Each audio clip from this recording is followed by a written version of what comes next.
नमस्कार, अमरावती बुलेटिन में आप सभी का स्वागत और मैं हुई याशिका। आइए जानते हैं इस वक्त की खबरें, लेकिन उससे पहले हेडलाइंस।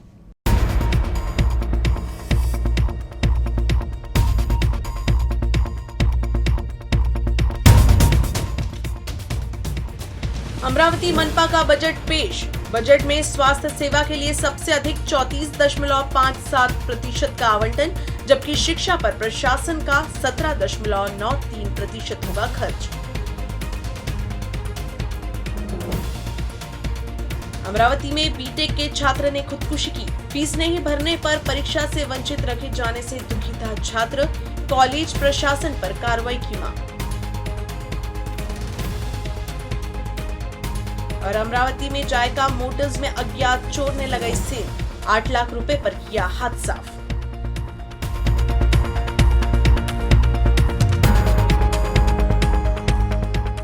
अमरावती मनपा प्रशासन द्वारा 2022-23 के लिए बजट पेश किया गया। बजट में जन स्वास्थ्य के लिए सबसे अधिक 34.57% का आवंटन किया गया है।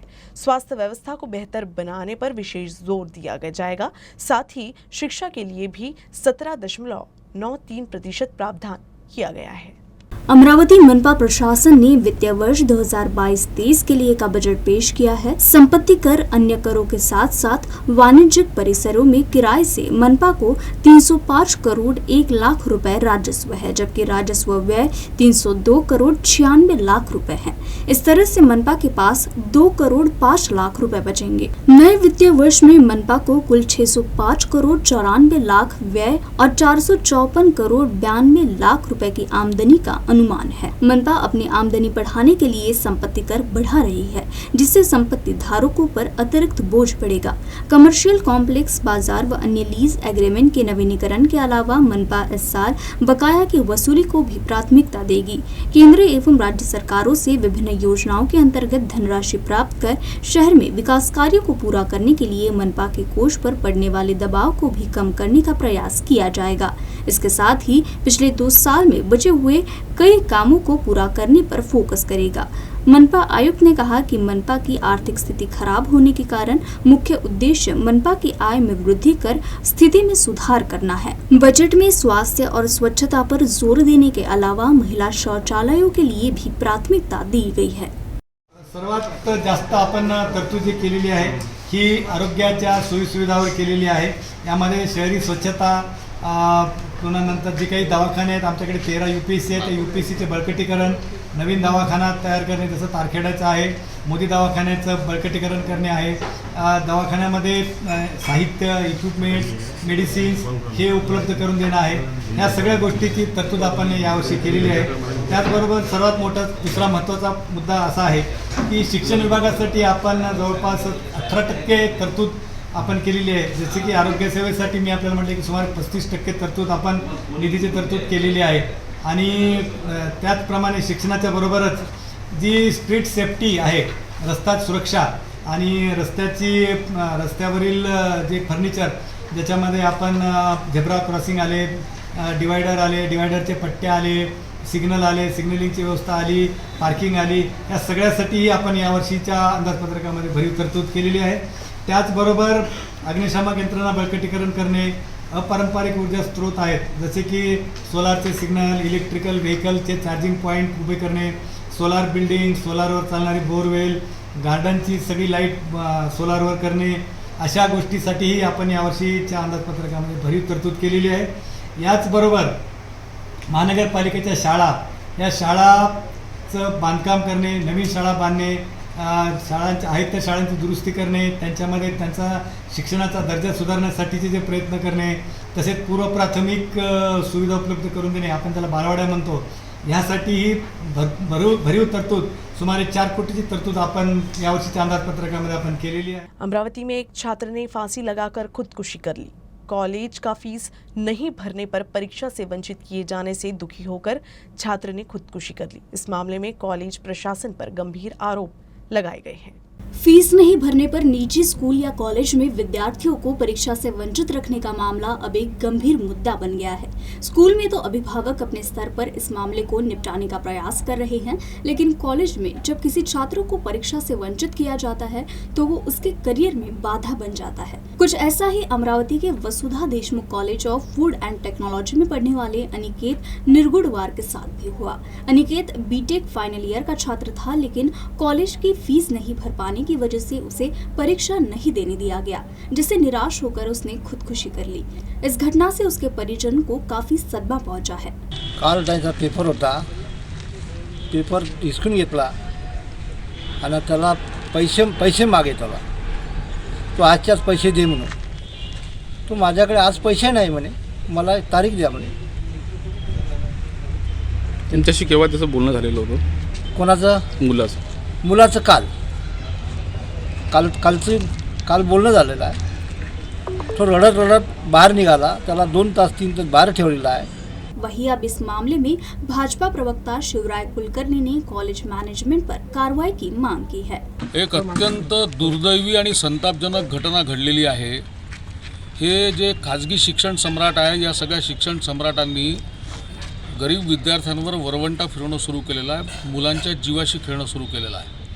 एक गरीब विद्यार्थी राळेगाव तालुक्यातला, यवतमाळ जिल्ह्यातल्या राळेगाव तालुक्याचा रिधोरा येथील एक विद्यार्थी आहे, अनिकेत अशोक निर्गुणवार त्याचं नाव। बडनेरापासून 2-2.5 किलोमीटरवर असलेलं Vasudha Deshmukh college of food and technology या कॉलेजमध्ये बीटेक 3rd इयरला शिकणारा अनिकेत याचा काल प्रॅक्टिकलचा फायनल पेपर होता, थिअरी पेपर होता। तो पेपर त्या मॅडमनी फी भरली नाही त्यांनी, म्हणून हिसकून घेतला आणि त्याला परीक्षेला अपियर होऊ दिलं नाही। बिचाऱ्या मनाला लागलं, वर्षभर तयारी केली आणि आज त्याचे वडील येऊन पैसे भरणार नव्हते असं नाही, आणि म्हणून या मनाला लागलेल्या विद्यार्थ्यांनी काल रात्री तरुण विद्यार्थ्यांनी गळफास लावून आत्महत्या केली। महाराष्ट्राला काळीमा फासणारी, फुले शाहू आंबेडकरांच्या महाराष्ट्राला काळीमा फासणारी घटना ही या महाविद्यालयामध्ये घडलेली आहे। सांसद नवनीत राणा द्वारा शहर पुलिस आयुक्त डॉक्टर आरती सिंह के खिलाफ दर्ज कराई गई शिकायत को संसदीय विशेषाधिकार समिति ने गंभीरता से लिया है।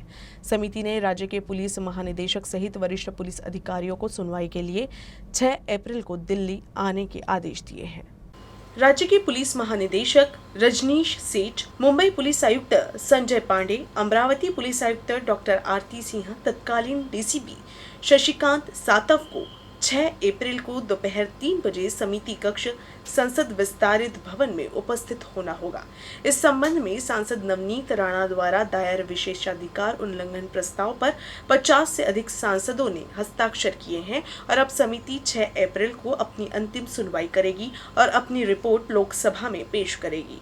किसानों के सवाल पर नवनीत राणा और रवि राणा ने मुंबई में मुख्यमंत्री आवास पर आंदोलन की चेतावनी दी थी। उस समय पुलिस आयुक्त ने राणा दंपति को घर में नजरबंद किया था। आरोप है कि इस दौरान पुलिस ने राणा दंपति के साथ एक आरोपी के तहत व्यवहार किया। उन्होंने संसद की विशेषाधिकार समिति में शिकायत दर्ज कराई थी। इस मामले में 4 पुलिस अधिकारियों को समिति के समक्ष उपस्थित होना होगा। अमरावती के बडनेरा रोड बडनेरा स्थित जायका मोटर्स में अज्ञात चोर ने सेंध लगाई है। चोर ने 8 लाख रुपए चुराए हैं। चोर की तलाशी के लिए फिंगरप्रिंट एक्सपर्ट की मदद ली जा रही है।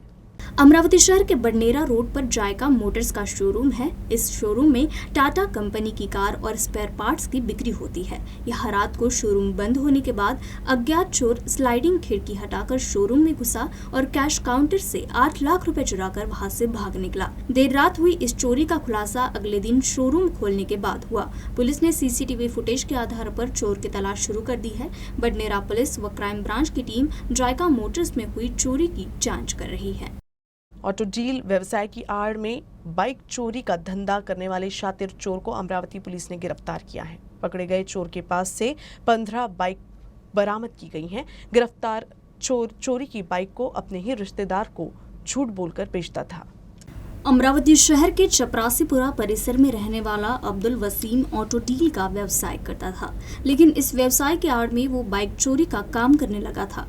एक संपन्न परिवार से ताल्लुक रखने के बाद भी अब्दुल बाइक चोरी का धंधा करने लगा। फ्रेजरपुरा पुलिस ने इस शातिर चोर को गिरफ्तार कर उसके पास से 15 वाहन जब्त किए। जब्त किए गए वाहनों की कीमत करीब 2 लाख रुपए है।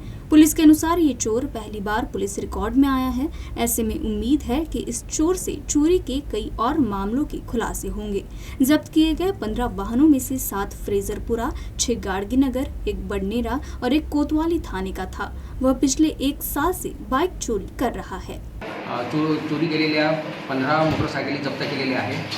एक आरोपी अब्दुल वसीम अब्दुल वहीद राहणार चपराशीपुरा याच्याबद्दल माहिती मिळाल्यानंतर त्याला ताब्यात घेतल्यानंतर त्याने चोरून विक्री केलेल्या गाड्या एकूण 12 मोटरसायकली आणि 3 ॲक्टिवा गाड्या अशा 15 गाड्या जप्त करण्यात आलेल्या आहे।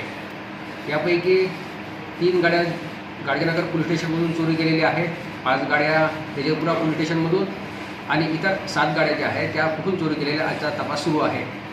सदर आरोपीला अटक करून त्याचा PCR घेण्यात आलेला आहे। इतरही गाड्या त्याच्यापेक्षा अधिकही गाड्या त्याच्याकडून जप्त होण्याची शक्यता आहे आणि सखोल तपास सुरू आहे। फौरन लौटेंगे एक ब्रेक के बाद। प्रिय ग्राहक, कोरोना के प्रादुर्भाव के चलते आपसे अनुरोध है कि आप अपने केबल का मासिक भुगतान अपने ऑपरेटर को कैशलेस तरीके से, जैसे कि UCN मोबाइल ऐप या फिर नीचे दिए गए ऑनलाइन पेमेंट मेथड्स का इस्तेमाल करके करें, ताकि आपका मनोरंजन बिना किसी रुकावट के लगातार चलता रहे। धन्यवाद।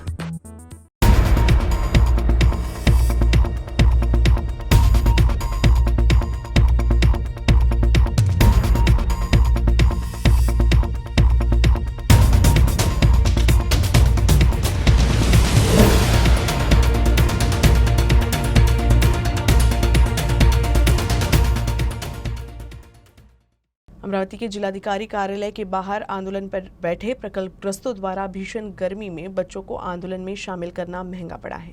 बच्चों को गर्मी में बिठाकर आंदोलन करने पर पुलिस ने 13 आंदोलनकारियों पर मामला दर्ज किया है। विदर्भ बलिराजा प्रकल्पग्रस्त संघर्ष समिति का आंदोलन अमरावती में पिछले 25 दिनों से जिलाधिकारी कार्यालय के बाहर चल रहा है। इस आंदोलन के दौरान ही 2 दिनों से आंदोलन स्थल पर बच्चों को बिठाकर पढ़ाया गया, लेकिन इस भीषण गर्मी में इस तरह से बच्चों को धूप में बिठाकर आंदोलन में शामिल करने के मामले में गाड़गीनगर पुलिस ने 13 प्रदर्शनकारियों के खिलाफ child care and protection act के तहत मामला दर्ज किया है। इस आंदोलन में कई प्रकल्प के प्रभावित किसान शामिल हुए हैं। अमरावती डिस्ट्रिक्ट बार एसोसिएशन के अध्यक्ष पद के लिए एडवोकेट शोएब खान चुने गए हैं। बार एसोसिएशन के चुनाव में एडवोकेट शोएब खान और एडवोकेट मिलिंद देशपांडे के बीच हुई कांटे की टक्कर एडवोकेट शोएब खान ने एडवोकेट मिलिंद देशपांडे को 70 वोटों से मात दिया। अमरावती जिला व सत्र न्यायालय परिसर स्थित जिला अधिवक्ता संघ कार्यालय में मतदान हुआ। इस चुनाव में 914 अधिवक्ता सदस्यों में से 799 सदस्यों ने मतदान किया। इस मतदान के बाद अमरावती डिस्ट्रिक्ट बार एसोसिएशन के अध्यक्ष पद के लिए वोटों की गिनती हुई। बार एसोसिएशन के चुनाव में एडवोकेट शोएब खान और एडवोकेट मिलिंद देशपांडे के बीच हुई कांटे की टक्कर एडवोकेट शोएब खान ने एडवोकेट मिलिंद देशपांडे को 70 वोटों से मात दी। एडवोकेट शोएब खान को 435 तो एडवोकेट मिलिंद देशपांडे को 365 वोट मिले हैं। बार एसोसिएशन की कार्यकारिणी में 7 सदस्य पद पर एडवोकेट भूषण कोकाटे, एडवोकेट चेतन बुंदेले, एडवोकेट सुमित शर्मा, एडवोकेट सुषमा राय बोले, एडवोकेट संदीप वानखेड़े, एडवोकेट कपिल गुप्ता और एडवोकेट गौरव मुंडे विजयी हुए हैं।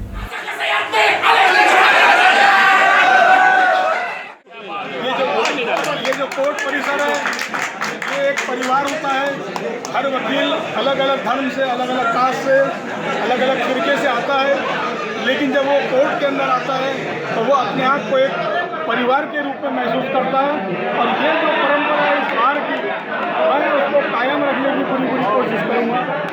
पेट्रोल, डीजल और गैस सिलेंडर की कीमतों में बढ़ोतरी के विरोध में प्रहार युवा पार्टी ने दरियापुर में एक बैलगाड़ी मोर्चा निकाला। पेट्रोल, डीजल और गैस सिलेंडर के दाम दिन ब दिन तेजी से बढ़ती जा रही हैं, जिससे आम जनता को काफी परेशानी हो रही है। एक तरफ बीते 2 साल में लॉकडाउन के चलते आम आदमी के हाथों में जंग लगा है, तो वहीं दूसरी तरफ महंगाई की वजह से आम आदमी को काफी परेशानी है। दरियापुर प्रहार युवा पार्टी ने शुक्रवार को केंद्र सरकार द्वारा पेट्रोल, डीजल और गैस सिलेंडर की कीमतों में बढ़ोतरी के विरोध में एक बैलगाड़ी मोर्चा निकाला था। बस स्टैंड चौक से तहसील कार्यालय तक ये मोर्चा निकाला गया।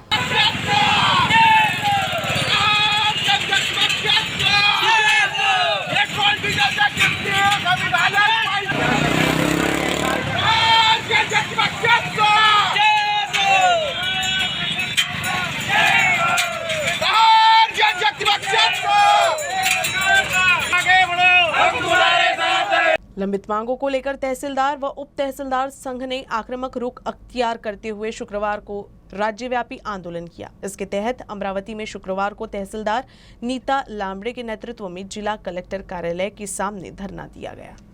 तहसीलदार उप तहसीलदार संगठनों की कई मांगे सरकारी स्तर पर लंबित है। सरकार की ओर से इस पर अभी तक ध्यान नहीं दिया गया है, जिसके बाद संगठन ने 4 चरणों में आंदोलन की चेतावनी दी है। पहले चरण में बुधवार को जिला कलेक्टर और संभागीय आयुक्त को निवेदन दिया गया।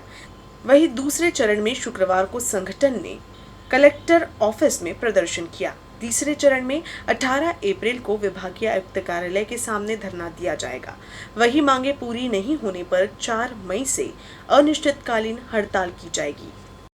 भले ही पूरा राज्य प्रतिबंधों से मुक्त हो, लेकिन संत नगरी शेगांव में गजानन महाराज के दर्शन के लिए ई पास का उपयोग करना होगा। अगले 10 दिनों में श्रद्धालुओं को इसी पास से दर्शन मिलेगा। संस्थान ने जानकारी दी है कि 11 से 13 अप्रैल तक मंदिर दर्शन के लिए बंद रहेगा। राज्य सरकार ने 2 अप्रैल से कोरोना प्रतिबंधक नियम हटा दिए हैं। ये लोगों के लिए राहत की बात है, लेकिन संत श्री गजानन महाराज के संस्थान ने ई पास दर्शन बंद नहीं किया है। ई पास का रजिस्ट्रेशन 10 अप्रैल तक हुआ है, इसीलिए 10 अप्रैल तक केवल ई पास के जरिए ही दर्शन की सुविधा मिलेगी। साथ ही 11 से 13 अप्रैल तक मंदिर के अंदर जरूरी कार्य के लिए दर्शन बंद रहेगा। संस्थान की ओर से ये जानकारी दी गई है। बिना ई पास के 14 अप्रैल से दर्शन की सुविधा शुरू हो जाएगी। खबरें समाप्त करने से पहले एक नजर हेडलाइंस पर।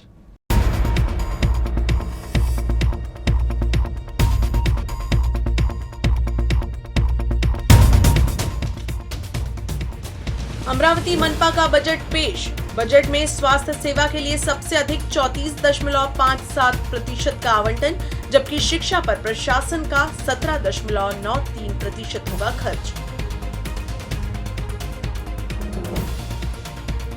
अमरावती में बीटेक के छात्र ने खुदकुशी की। फीस नहीं भरने पर परीक्षा से वंचित रखे जाने से दुखी था छात्र।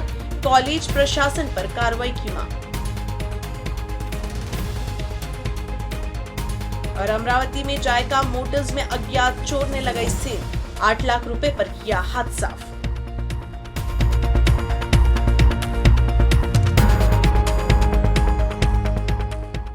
न्यूज रूम से बस इतना ही। खबरों का सिलसिला यूं ही चलता रहेगा। आप देखते रहिएगा यूसीएन न्यूज अमरावती।